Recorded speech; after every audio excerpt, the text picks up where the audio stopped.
Hello दोस्तों, आप सभी का बहुत बहुत स्वागत है आपके अपने यूट्यूब चैनल पे। तो जी हाँ फ्रेंड्स, यदि आप बिहार में बीपीएससी शिक्षक हैं TRE 1 या TRE 2 वाले, या फिर जो है आप विशिष्ट शिक्षक है सक्षमता 1 और सक्षमता 2 वाले, तो आप लोगों के लिए एक बड़ा खबर निकल करके आ चुका है। आप लोगों को जो है HRMS अपडेट करना है। अभी के इस वीडियो में हम लोग डिटेल्स में बात करेंगे कि आप लोग अपना जो है HRMS पोर्टल पर किस तरीके से अपडेट करेंगे। सारा कुछ हम लोग इस वीडियो में बात करेंगे। आप लोग चैनल पर नए होंगे तो ज़रूर सब्सक्राइब कर लीजिएगा।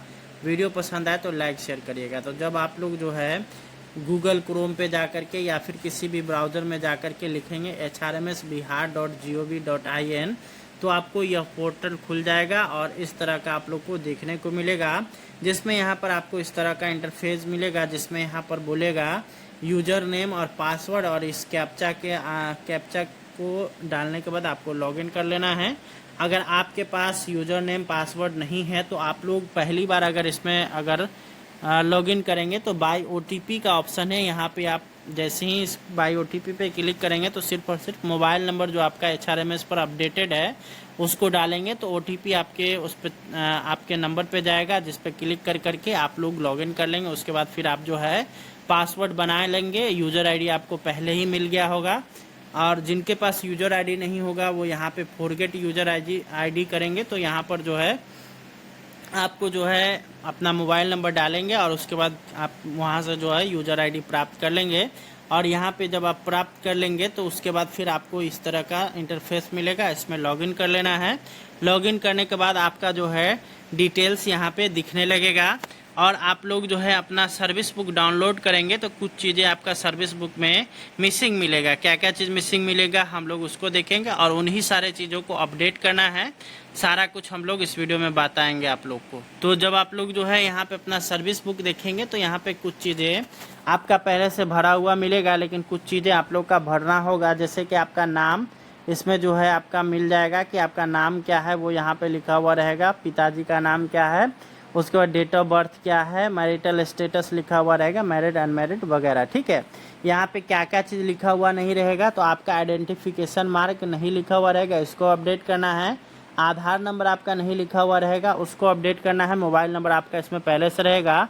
GPA प्रान नंबर ये आपका इसमें डाला हुआ रहेगा। मदर्स नेम डाला हुआ रहेगा। जेंडर आपका जो है यहाँ पे डाला हुआ रहेगा। अब यहाँ पे स्पाउस नेम यानी पति पत्नी का नाम ये आपको यहाँ पे डालना है, और इसमें जो है आप लोग को जो है यहाँ पे स्पाउस नेम भी जो है आप लोग को सेलेक्ट कर करके इसमें जो है आपको इसमें डालना होगा। उसके बाद फिर आपका जो है ईमेल आईडी इसमें अपडेटेड नहीं है, उसको भी अपडेट कर लेना है। उसके बाद फिर आप लोग नीचे की तरफ आइएगा, इसमें एम्प्लॉय ऑफिशियल डिटेल्स में, तो यहाँ पे आपका एम्प्लॉय आईडी डाला हुआ रहेगा, कैडर।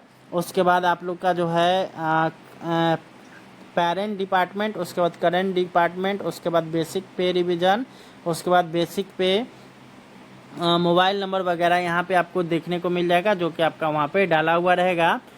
यहाँ पे आपका फिर यहाँ पे नाम डाला हुआ रहेगा। इसमें आपको किसी तरह का कोई भी चेंज करने की आवश्यकता नहीं है। नीचे जो आपका एम्प्लॉय ऑफिस डिटेल्स है वो यहाँ पे पूरा फुल फिल रहेगा। आगे हम लोग देखेंगे तो यहाँ पे एड्रेस देख लेना है, मिला लेना है। अगर आपका सारा कुछ एड्रेस ठीक होगा तो ठीक, नहीं तो आप लोग को एड्रेस चेंज करने का भी यहाँ पर ऑप्शन मिलेगा। आप लोग एड्रेस भी चेंज कर पाएंगे। दोनों तरफ यहाँ पे एड्रेस देख लेना है, करेंट एड्रेस और परमानेंट एड्रेस दोनों ही।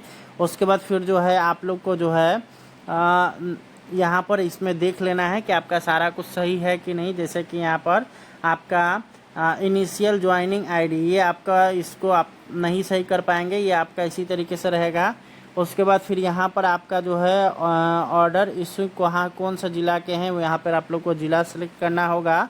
अगर गलत होगा तो, नहीं तो यहाँ पर इसको देख लेना है, मिला लेना है। अगर किसी तरह का कोई भी इसमें दिक्कत होगा तो उसको आप लोग को अपडेट करना है। कैसे अपडेट करेंगे, चलिए हम लोग अगले स्लाइड पर चलते हैं और आप लोग को बताते हैं कि आप लोग किस तरीके से उसको सेलेक्ट कर पाइएगा। HRMS पोर्टल पर जब आप लॉगिन कर जाइएगा और लॉगिन होने के उपरांत आप सेल्फ सर्विस में जब चले जाइएगा, वहाँ पर पर्सनल डाटा इन्फॉर्मेशन में आप जाइएगा।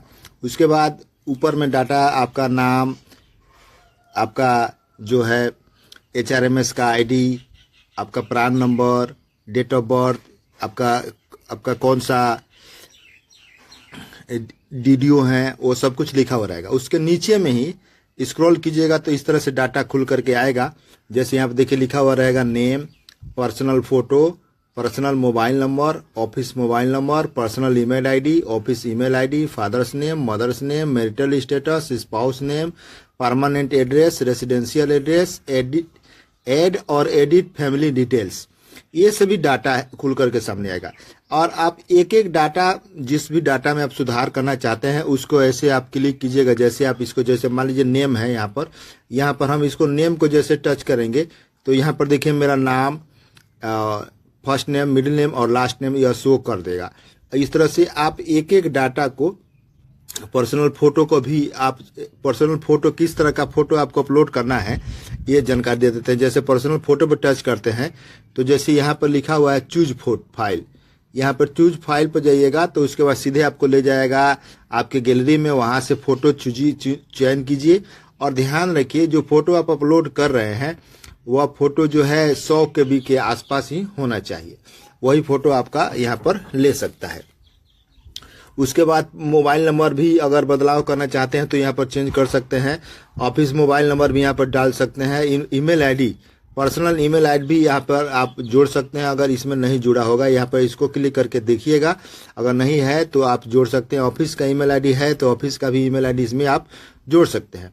और वहीं पे देखिए यहाँ पर आते हैं, जब मैरिटल स्टेटस पे आते हैं, यहाँ पर मैरिटल स्टेटस पर यहाँ पे टच करते हैं तो यहाँ पर ऐसे शो करेगा कि हाँ आप मैरिड है। लेकिन इसके बारे में जो स्पाउस नेम के जिक्र करते हैं, हम इसको ऐसे क्लिक बंद कर देते हैं। स्पाउस नेम को जब टच करते हैं तो यहाँ पे स्पाउस नेम का दिया हुआ नहीं है कि पति या पत्नी का नाम यहाँ पर दिया हुआ नहीं है, तो आप यहाँ पर ये अपने पति या पत्नी का नाम यहाँ पर जोड़ सकते हैं। इस तरह से इसमें HRMS में सुधार करने का, या तो हमारे गोपालगंज जिले में ऐसा पत्र जारी किया गया है कि आप HRMS में पर्सनल इन्फॉर्मेशन को आप जोड़ के ऐड कीजिए। और वही बात करें एड्रेस के भी, आप एड्रेस जो यहाँ पर लिखा हुआ है, एड्रेस में भी आप जा करके देख सकते हैं रेसिडेंशियल एड्रेस भी सही है कि नहीं, आप उसमें जोड़ सकते कर सकते हैं। ऐसा आप आसानी से जा करके कर सकते हैं। अब कैसे यह जो एड फैमिली मेंबर को कैसे जोड़ा जाएगा बताते हैं आपको अगले वीडियो में। देखिए जैसे ही आप यहाँ पर लॉगिन वगैरह कर लीजिएगा, HRMS में जाकर के पासवर्ड वगैरह डाल करके लॉगिन कर दीजिएगा। पर्सनल इन्फॉर्मेशन में सेल्फ सर्विस में जाकर के पर्सनल इन्फॉर्मेशन में आप जाइएगा। उसके बाद इस तरह से डाटा खुल करके सामने आएगा तो आप एक एक पहलू का आप जांच कर लेंगे, जो जैसा कि आपने आपको पिछले वीडियो में बताया हुआ है, जानकारी हासिल कर लेंगे। तो यहाँ पर ऑप्शन है कि आपके परिवार में जितने सदस्य हैं, जो आपके परिवार में जितने भी लोग डिपेंडेबल है, आपके ऊपर निर्भर हैं, उन सभी का परिवार के बारे में आप चाहें तो जानकारी इसमें आप जोड़ सकते हैं। जोड़ना भी चाहिए, आपका यह HR में आपके सर्विस से संबंधित है। तो कैसे जोड़ा जाएगा आपको यह जानकारी दे देते हैं।